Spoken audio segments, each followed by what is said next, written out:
সম্মানিত ভিউয়ার্স, জানিয়ে দিচ্ছি আজকের লেবানন ইসরায়েল উত্তেজনার খবর। রাতভর ইসরায়েলে রকেট হামলা, মধ্যপ্রাচ্য আবার উত্তপ্ত, জ্বলছে প্রতিশোধের আগুন। চলতি সপ্তাহে শীর্ষ এক কমান্ডার নিহতের ঘটনায় ইসরায়েলের উত্তরাঞ্চলে হামলা চালিয়েছে লেবাননের সশস্ত্র সংগঠন হিজবুল্লাহ। বৃহস্পতিবার লেবাননের দক্ষিণাঞ্চল থেকে এই আক্রমণ চালানো হয়। এতে নিহত হন বেশ কয়েকজন বেসামরিক নাগরিক। রকেট হামলার পরপর পাল্টা হামলা চালায় ইসরায়েলের বিমান বাহিনী। এই বিমান হামলায় হতাহতের ঘটনা ঘটেছে। নিহতরা একই পরিবারের সদস্য বলে জানায় লেবাননের স্বাস্থ্য মন্ত্রণালয়। মঙ্গলবার স্থানীয় সময় বিকালে ইসরায়েলের বিমান হামলায় নিহত হন হিজবুল্লাহর শীর্ষ কমান্ডার ফুয়াদ শুকর।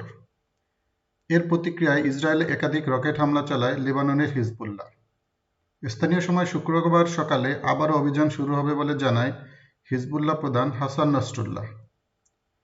তিনি বলেন, আজ আমি গদবাঁধা কোনো বক্তব্য দিতে চাই না, শুধু একটি বাক্যই বলবো, শত্রু এবং শত্রুর পেছনে আমাদের সর্বাত্মক লড়াই চলবে। শত্রুদের বলবো, কৃতকর্মের জন্য অপেক্ষা করুন, আপাতত শেষ হাসি হেসে নিন, অচিরেই হাহাকার শুরু হবে। পরম করুণাময় আমাদের সঙ্গেই আছেন। এর জবাবে ইসরায়েলি প্রধানমন্ত্রী নেতানিয়াহু জানান, যে কোনো পরিস্থিতির জন্য প্রস্তুত ইসরায়েল যে কোনো পরিস্থিতির জন্য প্রস্তুত, সেটা রক্ষণাত্মক বা আক্রমণাত্মক উভয়ভাবেই। যে কোনো ক্ষেত্র থেকে আমাদের বিরুদ্ধে যে কোনো আগ্রাসনের জন্য প্রতিপক্ষকে চরম মূল্য দিতে হবে, বলেন মিস্টার নেতানিয়াহু। এদিকে ইসমাইল হানিয়া হত্যার বিরুদ্ধে মার্কিন প্রেসিডেন্ট জো বাইডেনের সঙ্গে কথা বলেছেন তুর্কি প্রেসিডেন্ট রিসেপ তাইয়েপ এরদোয়ান।